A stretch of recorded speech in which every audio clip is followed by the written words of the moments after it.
For decades, the Strait of Hormuz has been the world's most sensitive jugular vein, a choke point where a single spark can send oil to $200 a barrel. But today, the focus shifts to the gateway of the Mediterranean. Morocco and Spain are fast-tracking a 20 billion euros subsea rail tunnel, an African-European corridor that aims to rewire global trade and bypass the world's most vulnerable maritime routes. Is this a visionary logistical masterstroke or an expensive engineering dream buried under 900 meters of seawater? Meanwhile, in Brussels, the tone has shifted from concern to alarm. The EU's Energy Commissioner is warning of a long-lasting shock that could see fuel rationing and the return of coal as the Middle East war chokes off supply.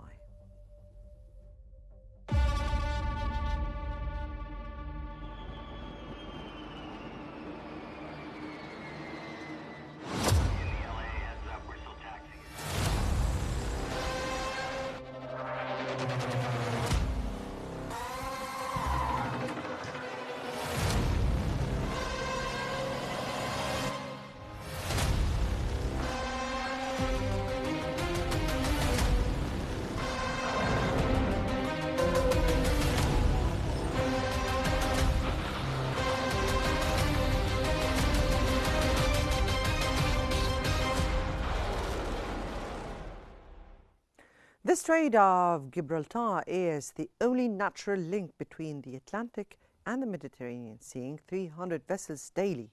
But as the USS Gerald R. Ford approaches the strait with its beacon on a rare signal of strategic intent, Morocco and Spain are looking deeper.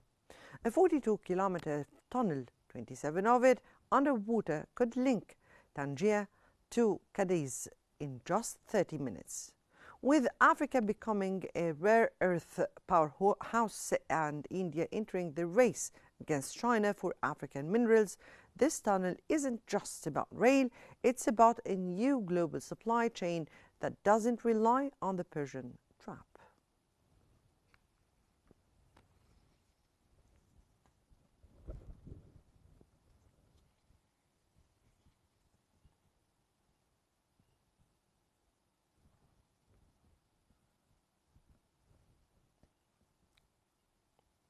Now, joining us to break down the economics of these shifting corridors is Mr. Babak Imimyan. Babak, good morning to you. And you've watched these markets react to every tremor in the Gulf.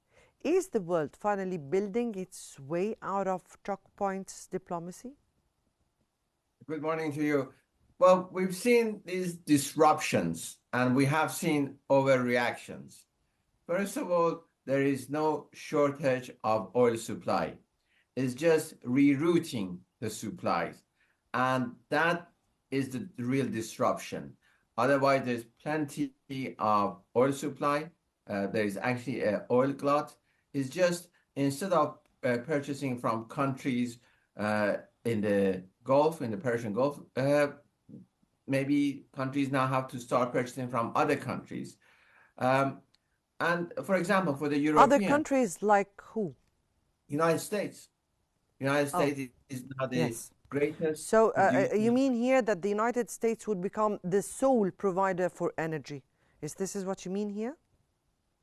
No, of course they would not become the sole provider of energy, but they would become even a larger provider of energy. But since we're speaking about a choke in the Hormuz Strait, which is the path or the waterway of energy supplies to the whole world, then we're speaking about you're speaking about the United States would be the one which would be the only available provider to energy, right? No, first of all, the Strait of Hormuz, if we look at it, it should be a free waterway. There should not, the Iran regime should not hold the world economy as a hostage by threatening safe passage of shipping through the Strait of Of Hormuz. course. So they shouldn't be doing that.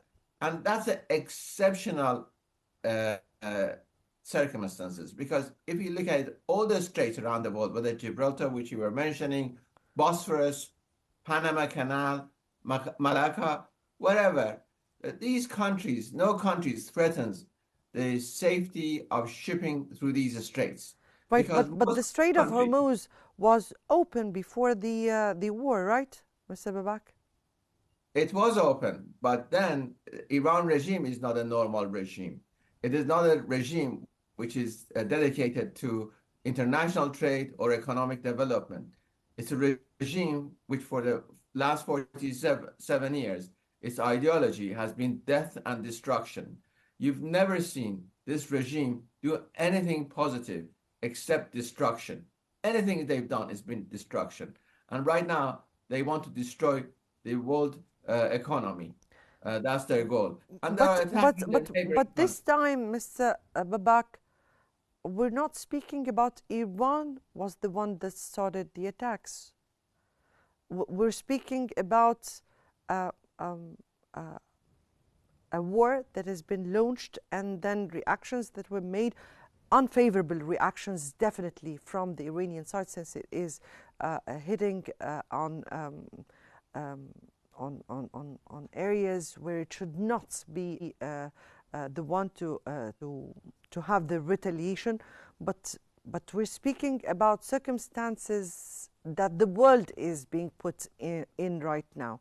So back to what we were speaking about, and the headlines are calling this or this route, this new route, as the African Strait of Hormuz. From an economist's view, can a rail tunnel between two countries truly offset the systemic risks of a global maritime choke point, or is the scale simply incomparable? First of all, this project is a great project, this underwater tunnel connecting the continent of Africa to Europe. It's a great project. It's when you look at the cost of it, it is actually for 20 billion. I think that's an underestimation. It would be much more. It will be about 40 to 60 billion. Usually, in order to get these projects started, they usually come with very low estimation. There is also another issue that these tunnels have to go much further down from the sea level. For example, if we compare it with Eurotunnel, which is about 75 meters underneath the sea level, this tunnel would be 475 meters below sea level. So there are that engineering challenges, but I'm sure it can be overcome. It will be extremely good for African countries. It'll be good for Europe. We want a prosperous Africa because if Africa fails, Europe will fail. And the more prosperous, and there is more prosperity and trade in within African countries, the better it is for the global trade. So this project is a very positive project, and it is hopefully will start in 2027. Now, with Spain footing nearly half the bill, is the return of investment based on current trade volume, or is this a build it and they will come gamble on Africa's future industrialization? Well, that's a very valid question. But again, with comparison to what nowadays they are investing for AI in billions of dollar, 100 billions, 200 billions, here and there, left and right. And these are by even individual companies. So spending something like in 20 billion or maximum 30 billion on this massive infrastructure project is actually nothing. And even if the returns are not immediate, the social benefit and the economical benefit and long-term benefit are well income the overall immediate investment return. So I'm looking at it in two ways. One is the economic returns. The other one is social and economic, long-term economic Mm, development mm, return, which is much bigger than many other projects. right. Morocco is positioning itself as the gateway to the African continental free trade area. Does this tunnel make North Africa the inevitable factory floor for Europe's next decade?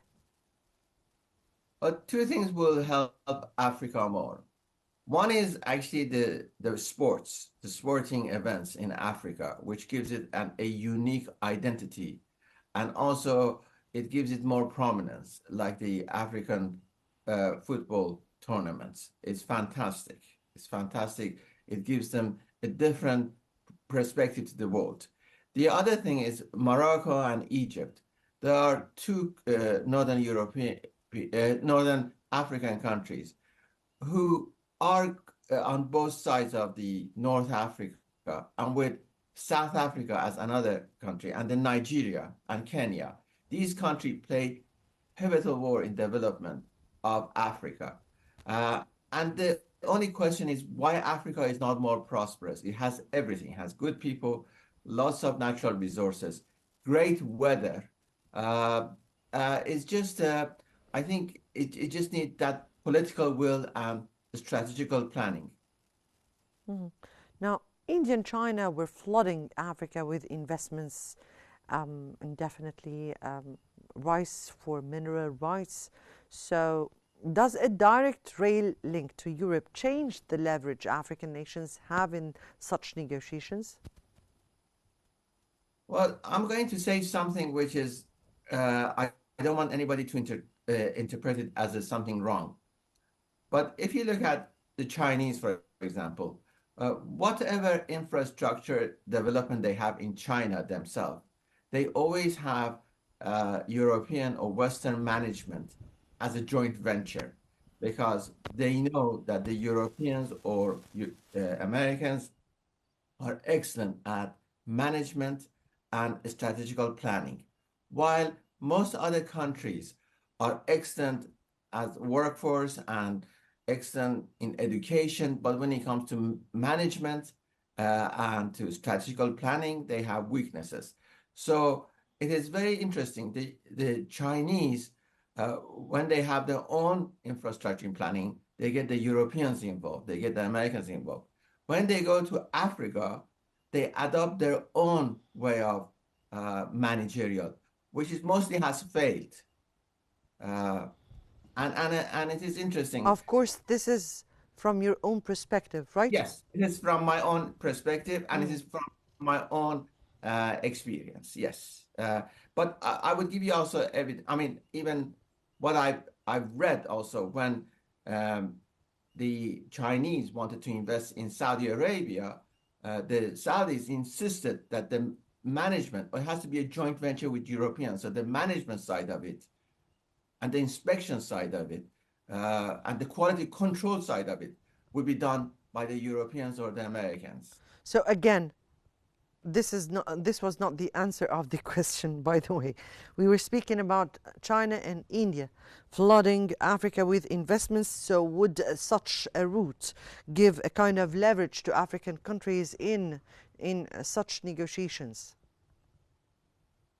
I was trying to say African, Chinese and Indian companies investing in Africa is a great idea, but I would say the success rate would be much higher if this was done with a joint venture with a European company or American company. That's the point I was trying. Maybe I was not.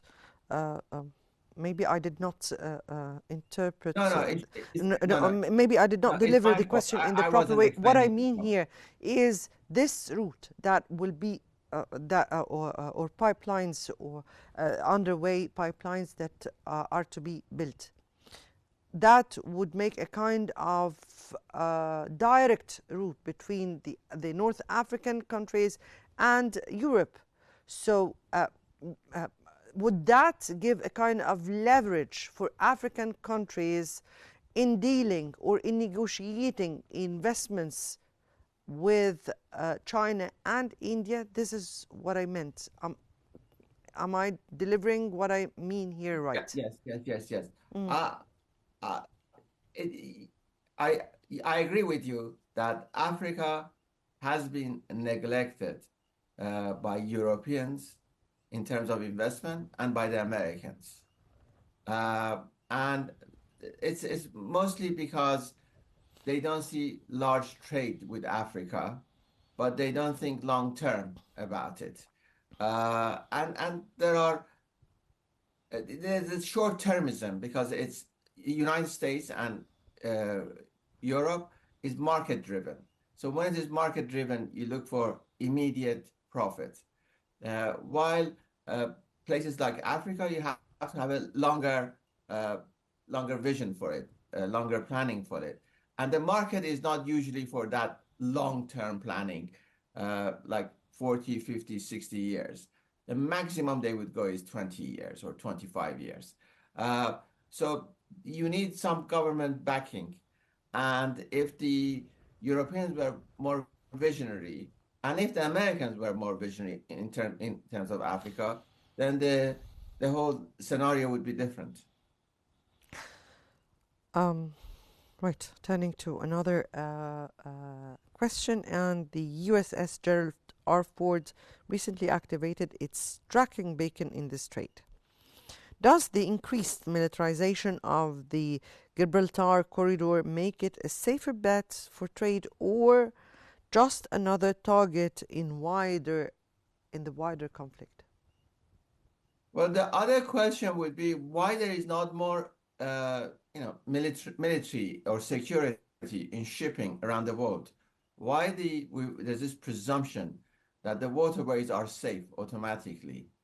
I think there is that aspect of it. There should be more patrolling of the seaways, more security for the waterways, especially sensitive waterways.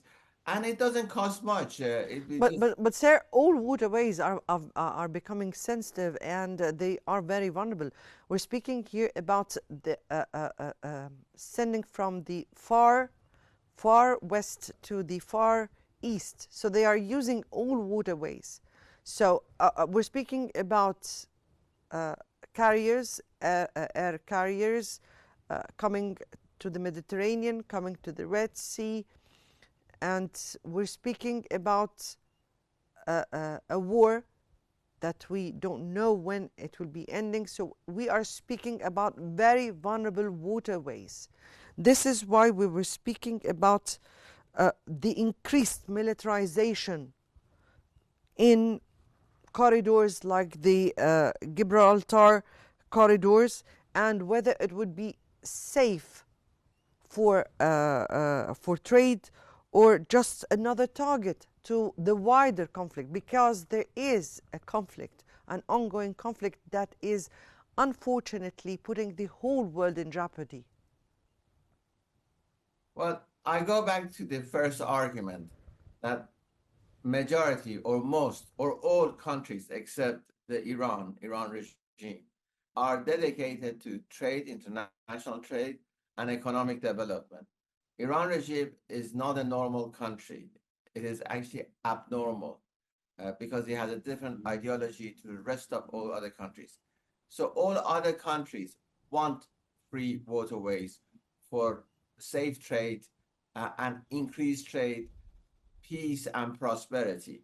It's only Iran regime which has this ideology of death and destruction.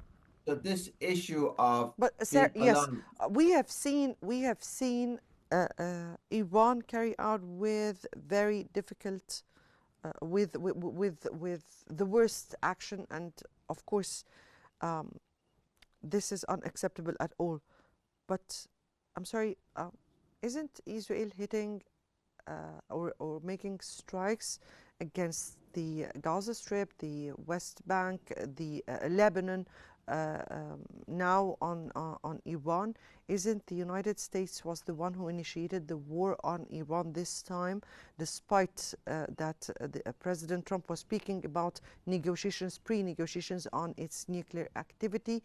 uh, uh, uh, is it only Iran that is um, the one who is the vicious, who is carrying out with all uh, the um, the actions? I mean, the other side are reacting. I mean, the war of Israel on the Gaza Strip started before this war, right? Well, as you say, there are many disputes in the Middle East. Thank God, majority of them are not major issue. But linking these disputes together is not the right way of finding a solution to them. Iran regime has been at war with the entire region for the last 47 years. It has threatened all the countries, all the countries uh, in the Middle East for the last 47 years. And if we have a historical parallel, it would be like Nazi Germany. If in 1940, No, no, no. Let me get that clear. So you're saying here that Iran has been threatening the Middle East yes, for for the last, for the past 47 year? You mean since the Khomeini regime came, right? yes, yes, yes. And the Israeli side? Uh, well, there's a dispute between Palestinians and Israeli for a very long time. Dispute, right? Dispute, conflict, whatever you want, whatever how we address it. I'm trying to de-escalate it rather than escalate the situation. Right. Mr. Babak, we've looked at the infrastructure of the future. Now we must address the long-lasting shock of the present. So EU Energy Commissioner Dan Jorgensen didn't mince words this week. This will be a long crisis as the Strait of Hormuz remains nearly closed. The EU is drawing up plans for fuel rationing and releasing more strategic reserves. From the freezing point of jet fuel, a technical battle between US and EU standards, to the firing up of coal plants. The green transition is hitting a wall of geopolitical reality. Brussels is preparing for the worst, admitting that high prices aren't a spike but the new floor.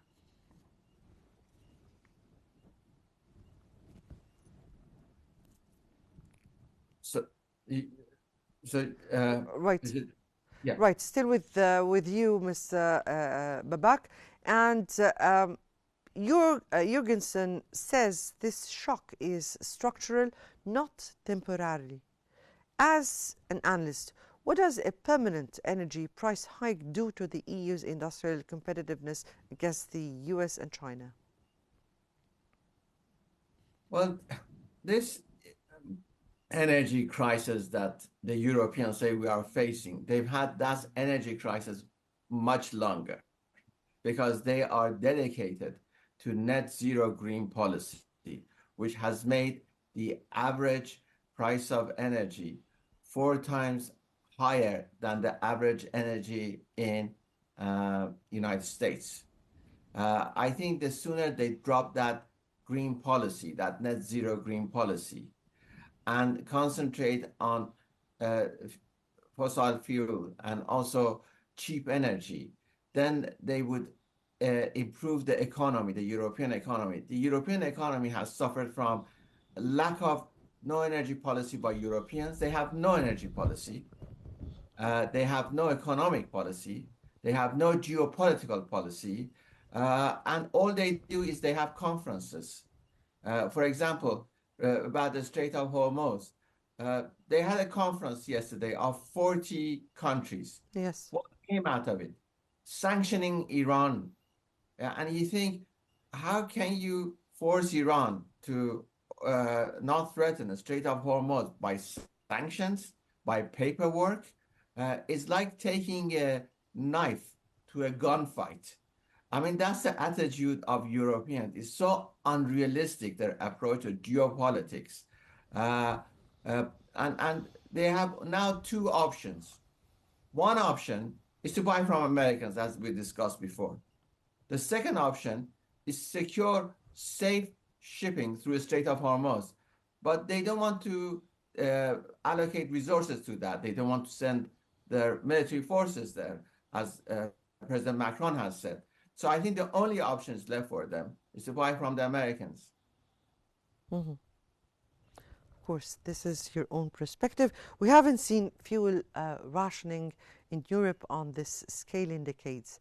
If the EU begins rationing jet fuel and diesel, does that trigger a stagflationary cycle that the ECB is powerless to stop?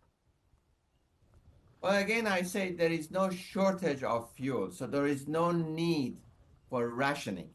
If we compare it to 1970s, the price of barrel of oil in 1973 was $3 per barrel of oil. In 1979, by 1979, 6 years later, it was $34. So it had gone up by 10 to 11 folds. Right now, it was $60 per barrel of oil. It is not at $600 per. No, it exceeded now the $100. It's $100+. Yes, it's not even doubled. I'm saying in 70s, it went from $3 to $34. So it went 11 times. If the same scenario happened now today, it would have been $660. It's only $110, and it could soon drop to about below $100. I predict it will go to $80 very soon. So this idea, or this is a massive issue, it is not. If you compare it to 1970s, Well, it is not a major issue. Mr. Imam, if I may tell you here that the whole world sees the hike of the energy as a jeopardy to the whole world. So I'm not sure if your comment that energy hikes are not really something that should disrupt the world. So Can I come back on that? yes, definitely. If we look at it, the entire world economy is $124 trillion. $124 trillion. This is only $2 trillion, this change, which it was a shift from the money, from consumer to suppliers. That's all this price hike has done. It has shifted $2 trillion from consumer to suppliers. It is not a destruction of wealth, it's transfer of wealth. And transfer of wealth of 2 trillion compared with 124 trillion economy, world economy, is around 1 to 1.5% of the economy. And again, I'm saying it's not a destruction of wealth, it's shift of wealth from. And actually, some governments have a windfall in taxes now because it is much easier for them to tax the corporation, the suppliers, than to tax the consumers. So this idea, I think this crisis or the world economy would collapse is an exaggeration. Right. But the EU countries just took part in the largest reserve release in history, or so was reported. How many times can the bloc pull this lever before the emergency becomes a permanent depletion? Well, they have been here before in 2022. They found alternative sources of energy. Right now, there's plenty alternative source of energy. They just have to be rerouted. It is not that difficult.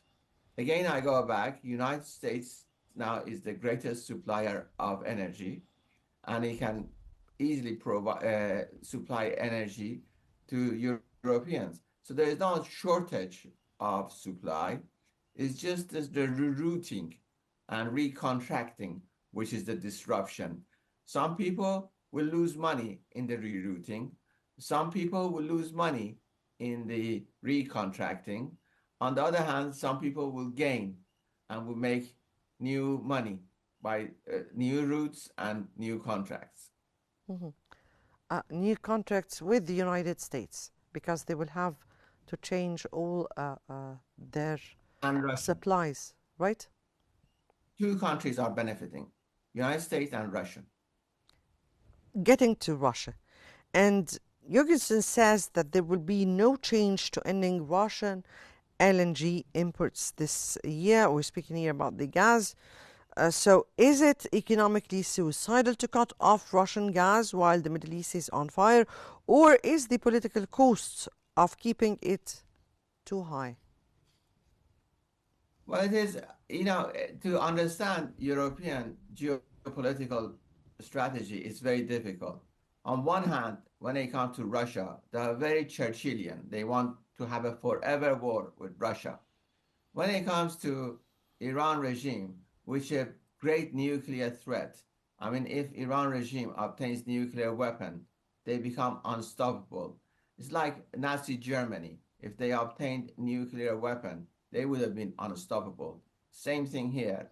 But Europeans, like in Munich 1938, where they thought just by an agreement on a paper they can stop Hitler, they think by an agreement on a paper they can stop Iran regime. The same European in 1938, they were doing some 80 years later in 2026. Same attitude.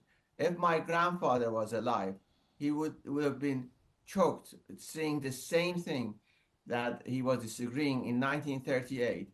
Now he's saying the very similar things his grandson is going through. That is me. We are seeing coal plants being fired up again across the continent.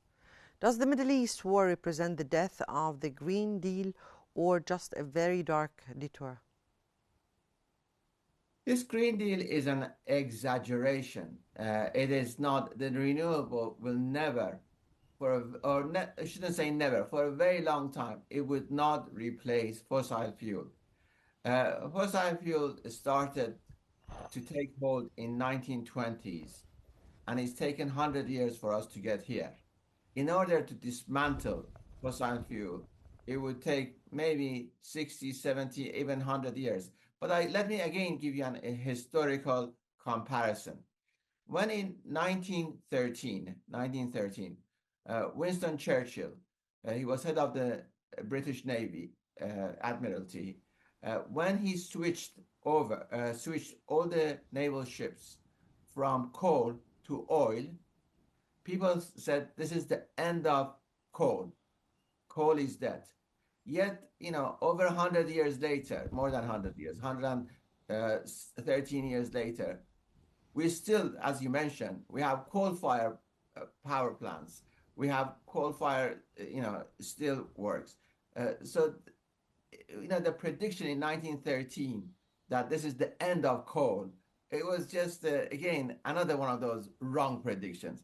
So we have so many wrong predictions, so many, gloomers, doom gloomers, and so many people giving these wrong predictions. That is just, the history is full of it.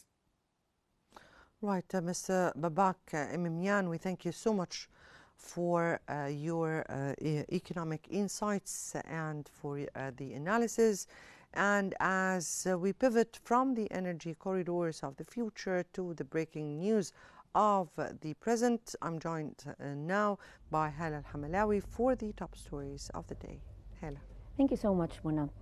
Ladies and gentlemen, welcome to our top stories, where we bring you the latest news and, of course, developments from around the world. Egypt's foreign minister delivered a written message from President Abdel Fattah al-Sisi to Russian President Vladimir Putin during an official visit to Moscow, stressing the importance of diplomatic efforts to ease regional tensions. During an official visit to Moscow, Egypt's foreign minister Badr Abdel Ati handed a written message from President Abdel Fattah al-Sisi to Russian President Vladimir Putin. The meeting focused on regional developments, highlighting Egypt's diplomatic efforts to reduce tensions and promote peaceful solutions. The ministers also discussed the Palestinian issue, emphasizing the goal of a comprehensive solution based on a Palestinian state along the 1967 borders with East Jerusalem as its capital. Additionally, the visit underscored the shared desire to strengthen bilateral cooperation between Egypt and Russia.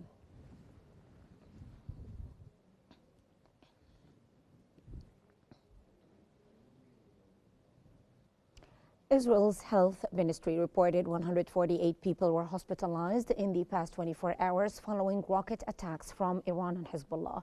The ministry confirmed that a total of 6,594 people have been wounded since the outbreak of hostilities, with 124 patients still receiving treatment in hospitals. The figures come as tensions rise along Israel's northern border amid ongoing strikes from Lebanon.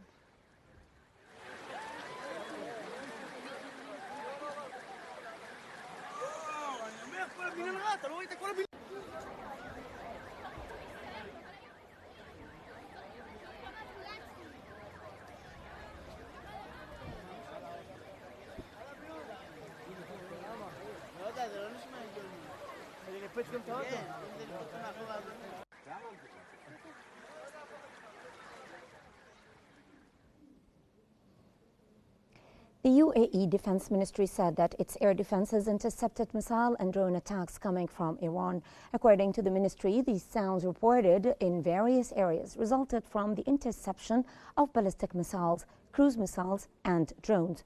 Officials emphasized that the UAE's air defense systems successfully neutralized the threats, ensuring the safety of civilians across the country.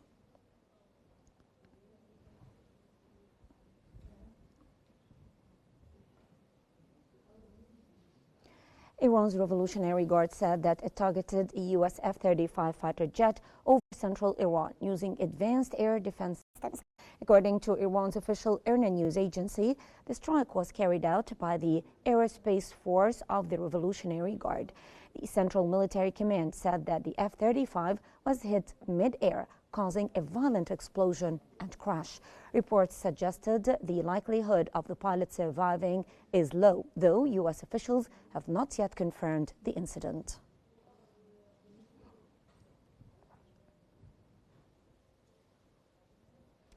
A Japanese order for U.S. Tomahawk missiles is reportedly facing delays due to pressure on American stockpiles. According to Bloomberg, sources said that Washington has informed Tokyo that delivery of around 400 Tomahawk missiles will be delayed. The shipment was originally scheduled for completion by March 2028. The delay is linked to increased strain on U.S. inventories amid the ongoing war with Iran. The report highlighted growing pressure on weapons supplies as demand rises, potentially affecting timelines for key defense agreements with allies.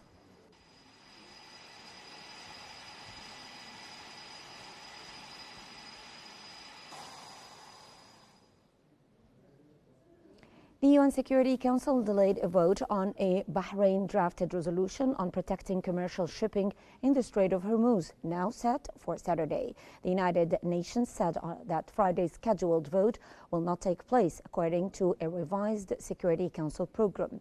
Diplomats told Reuters that the 15-member council will instead meet and vote on Saturday morning. The delay comes as China opposes language that could allow the use of force. Officials also noted Friday is an official UN holiday, prompting the rescheduling.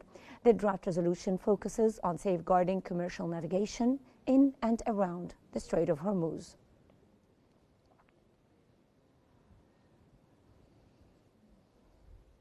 U.S. President Donald Trump warned more strikes on Iran could target bridges and power stations. Posting on Truth Social, Trump said that bridges could be the next targets in U.S. strikes, followed by power generation facilities.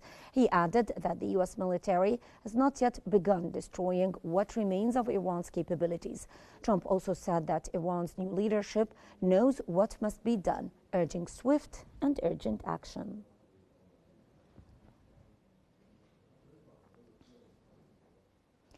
Iranian Foreign Minister Abbas Araghchi said on Thursday that attacks on civilian infrastructure, including unfinished bridges, will not force Iran to surrender. He criticized the U.S., calling such strikes a sign of moral collapse. Iranian Foreign Minister Abbas Araghchi responded Thursday to U.S. strikes on civilian infrastructure, including a bridge in Kharg Island. Posting on X, he said that these attacks reflect the enemy's moral decline and will not compel Iran to yield. He said every bridge and building will be rebuilt stronger. He added that the lasting damage is to America's reputation. Araghchi also questioned whether the U.S. leadership truly wants to turn back the clock to an era without oil or gas, warning of the consequences of such actions.